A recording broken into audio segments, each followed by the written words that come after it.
or good afternoon, good evening, wherever you are. It's definitely morning for me. It's 1:30 in the morning. Parked at this random ass truck stop for a little bit of a break. Some sketchy stuff going on here, I think. Sketchy. But it is 61 degrees. Out in the middle of nowhere in Colorado. Beautiful starry sky, because there's just not a lot of light pollution, so it's just really cool looking at the sky. Space sketches me out. I mean, not really sketches me out, it's just weird. It's just weird. You know what I mean? Like, we think of ourselves kind of like walking on the planet as if where we are is the top, but we're kind of just stuck to the side or the bottom, or however you want to look at it. It doesn't matter. Because what is the top? What's the top? It's a spinning rock, just floating in space. Isn't that weird? It's just weird to me. And all those stars you see up there are suns. They're suns, It's freaking weird. Space is weird to me. And when you're a night rider like I am, when you drive almost exclusively at night, there's a lot of time to look at the moon and the stars and all that jazz. Anyway, so I was talking to Jenna. I was telling Jenna something. Qualcomm, which is what we use in prime trucks, has Navigo, and I don't yet have a new trucker GPS in here because I left the one that I had on my Peterbilt. So Jim, my driver for the Peterbilt, is using that one. So I need to get one, but it's just on the list of things to do. But right now I only have Navigo on Qualcomm, which is horrible. Now, I will say it hasn't led me astray in terms of like low bridges, and there's been maybe 2 instances since I've driven a truck where it's like, okay, what were you thinking? Like, this is not. One of which is that if you ever try to get it to route you from like Jonesboro, Arkansas to Springfield, be very careful. Because for some reason it wants to take you on the little 2-lane, hilly, super curvy, tiny town road through northern Arkansas that I took once, but only because I was bobtail. But I'll be honest with you, there were a couple turns that were hard for me to make bobtail. So how in the hell anyone would get through there with a 53-foot trailer is just beyond me. And it's not like for a mile or two either. It's like 60, 70, 80 miles of what I would say are damn near impossible curves and hills and very narrow 2-lane roads with lots of stop signs and right and left turns. It would just be absolute insanity to try and pull a 53-foot trailer through there. But Navigo says, oh yeah, we're just gonna do it this way. So that and maybe one other time where it tried to take me across a bridge that I definitely, no. But generally, like, as far as roads that a truck can be on, it's been okay. But as far as Navigo on the Qualcomm's giving me proper and the best route possible, or anything even remotely close to the best route, dude, it is such a colossal failure. And I think about back when I was a greenhorn, when I was new, like the first 6 months, like I totally relied on it because I didn't have the highway system, seared into my memory. So I totally relied on it, and I definitely shouldn't have. And I know that now. And it seems to me that it's gotten worse, by the way. It's always been quirky and trying to, I don't know how it determines the route that it tries to get. I think it's trying to determine the shortest route in most cases. Although in the case for me yesterday, it was completely the opposite. So yesterday, it tried to add 110 miles to my drive, which is like, no. I mean, if it's a you have to, then you have to. But I was in Dallas. I was in Fort Worth, actually, downtown Fort Worth almost, and I need to go to Denver. So it wanted me to go all the way up 35 and then go across Kansas. Now, A, there's tolls, and B, that's over 100 miles extra versus just taking 287. Why not just take 287? Granted, if you were taking 287 in the daytime, okay, maybe there's some construction here and there. There's some 2-lane. It's straight 2-lane. But the traffic, I guess, could be a little bit of a problem on a weekday. But I drive at night. Last night I drove a hell of a lot of 287 without ever having to slow down. So for me, why would I not take 287? You take 287 all the way from Fort Worth all the way up to 70. What, like maybe 50 miles out of Denver? I think you catch 70, like 50 or 60 miles out of Denver. And someone can tell me if I'm wrong on that, but I'm pretty sure you catch 70 pretty close to Denver. Why would I not take 287? Why would I add over 100 miles to my drive plus tolls just because it's all interstate or something? I don't know. But I was talking to Jenna about this, and she was like, it makes you wonder, like, how many drivers out there don't do any research and just pull that up and just go and just don't question it whatsoever. And I bet you it's a lot. I bet it's a lot. So, 100 miles is like, for some of you, maybe that's not a big deal. For me, that's a big deal. I'm not getting paid for that 100 miles. That was not included in the dispatch. The dispatch showed like 775, and going 287, it's 775. But if you're to go 35 up and cross, it's like 880. So there's no pay for that. You're using 12, 11, 10 gallons of fuel that you didn't have to, and you're paying tolls, and you're using close to 2 hours off your 70 that you didn't need to. So there's a lot of cost involved there in time and money. And it does that to me all the time. Now, you would have to either get an atlas out or get a different map app out and do your research if you didn't just already know that 287 is a pretty great way to go. To look at alternative routes. And again, I learned that lesson in like probably my first 4 or 5 months, because I was well traveled before trucking, so it didn't take me that long to start questioning Qualcomm. Like, hold on a minute, what are you thinking here? This don't seem right.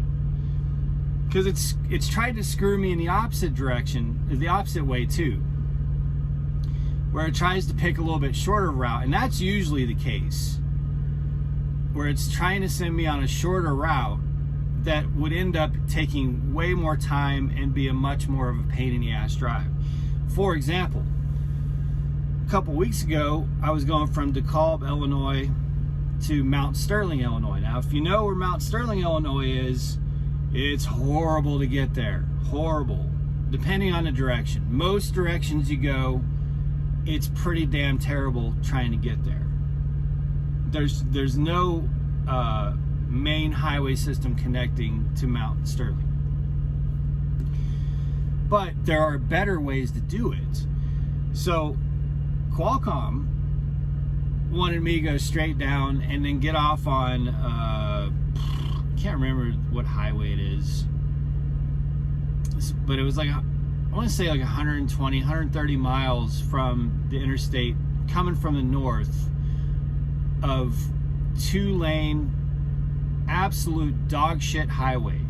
And I'm talking about narrow highways that the maximum speed limit the whole time is 55, but it's constantly dropping down to 45 and 35. You're constantly going through towns, and it's curvy and it's got hills and it's just horrible. Well, if you didn't do any pre-trip or planning or research the route, you would think, well, okay, that's only 120 miles. That's 2 hours. No. It'd take you three and a half hours to get through there in a night. And it's a painful 3 to 3.5 hours. I can definitely see how in a day when it's busy, it could eat up more time. But all you have to do is go down to Springfield, all interstate, cut west from there, interstate, and then exit, and you got like 38 miles or something, 37 miles of 2-lane road. But from that direction, it's straight to get to Mount Sterling. So that adds, 18, 19 miles to the drive, fine. But, oh my God, it's so much better than Qualcomm sitting here trying to save me 18 or 19 miles, but add hours to my drive and just a pain in the ass to my drive. So my point is, you got to do some real, if you don't know the highway system pretty well, which I do by now. I mean, I've got, and I even have huge lists. Like, I use Google Maps not for trucking navigation, but I use Google Maps to maintain my list. So I have like my secret, as Lyle from No Hippie Trucking Transportation would call it, hiding in the cut spots. I think that's literally the name of that list, is the cut, where anywhere that I'm able to park the truck where there's not great parking, I've dropped a pen there and make notes. So I've got places I can hide in LA, places I can hide with a truck in Charlotte, North Carolina, Memphis, Tennessee, and pretty secure spots. Now, a lot of it's street parking and stuff, but that's fine. It'd be like industrial areas where there's a lot of warehouses, shipping, distribution centers, but it just so happens that there's plenty of street parking available that you can overnight on. And in a lot of those areas, if you deliver at 8 or 9 p.m., you're not going to be able to go to a truck stop and park. So I have a huge list of those. And if you think I'm going to share that with you, hell no. But I have a list of vape shops that are truck friendly. And I've shared that with quite a few people. I think there's like 12 other drivers who help manage and edit that list. So anytime we find a vape shop that we can get a truck and trailer to, or at least walk across the street from where we can park, we add that vape shop to that list. When we had Remy on the truck with us, we had a list of rest areas with big grassy areas that we could play with a dog. We have a list of hotels that you can park a truck and trailer at. So I use Google Maps to really kind of help remember and identify good spots for different reasons. But generally I have a pretty good knowledge of the roads and highways that I've just memorized over the years, and I even know which truck stops are going to have what kind of parking, what kind of shower situation. Do they have 9 showers? Do they have 2 showers?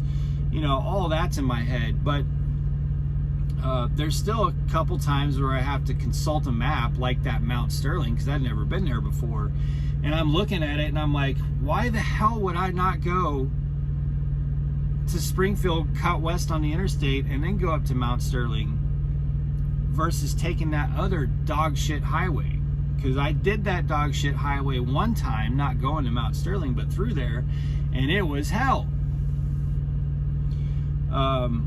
And sometimes I guess you just gotta learn. You gotta learn. But I should have really paid attention to the fact that, like, I didn't even need to learn that lesson, because if I had just done my research really well, you could see, okay, this is a 2-lane highway the whole way that goes through a lot of towns, and then this interstate goes all the way around it all. So Qualcomm's sitting there trying to save me 18 miles, but cost me an hour and a half, to go that way. If I had listened to Qualcomm on this trip, I would add over 100 miles plus tolls. Plus, there was cheaper fuel up in the Texas Panhandle on 287 than there would be anywhere on the route that it wanted me to take. So, if you're out there and you're relying solely on one GPS, especially if it's Qualcomm, which on their website they talk about innovation. This thing, dude, it is so damn archaic. I don't know how they can call themselves an innovative company and put out a product like this still in 2023. And those who've been driving for 3 or 4 years and used Qualcomm or more and used Qualcomm 4 years ago, you remember that dog shit. It had a keyboard that came out of it. Oh boy, it was horrible. So they don't have a keyboard anymore, but they're still so damn archaic. Like, booting this thing up, you would think that this thing was getting prepared to send a shuttle to the moon for the time it takes to boot this thing up. And I've had people say, oh, it's not that big of a deal. I mean, it's a very powerful device. It takes, it's understandable that it would take that long to boot up. Someone at Prime told me that one time. I'm thinking, you do realize an iPad with an M1 chip can be rendering 40 gigabytes of 4K footage while you're watching a YouTube video, while you're checking your email, and while you're texting your wife. And that thing can just come alive like that. It does, like, I don't know why this thing's running all this code and shit just to boot up. Anyway, I digress. But especially to my fellow Prime drivers, if you're new, or really any carrier, really anyone who's new, and you're solely relying on trucker GPS, and you're not consulting maps or an atlas or whatever you want to do, you're probably getting screwed in some ways you don't realize. You're probably driving a lot longer than you need to in some cases, and you're probably taking a shorter route in some cases that's taking you a lot longer and is a much more pain in the ass drive. And you're probably doing some toll roads that you don't need to do.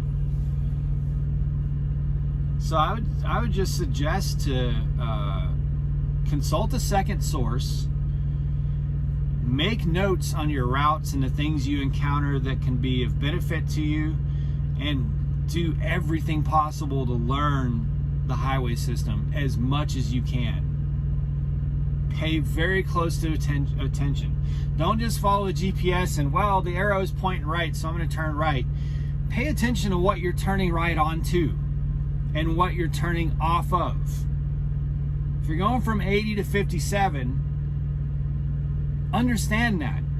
Understand what you're doing. You're exiting off of 80 and you're getting on to 57. 57 is in north and south, and 80 is in east and west. Learn those things. Don't just, the arrow says go right, so I'm going to go right. Because then you don't know in your head if maybe the GPS is trying to screw you. Anyway, for what it's worth, shitty advice for $1. All right, guys, be safe, make good decisions, and as always, drive to thrive. Let me know your thoughts in the comments below. Thanks so much. Talk to you soon.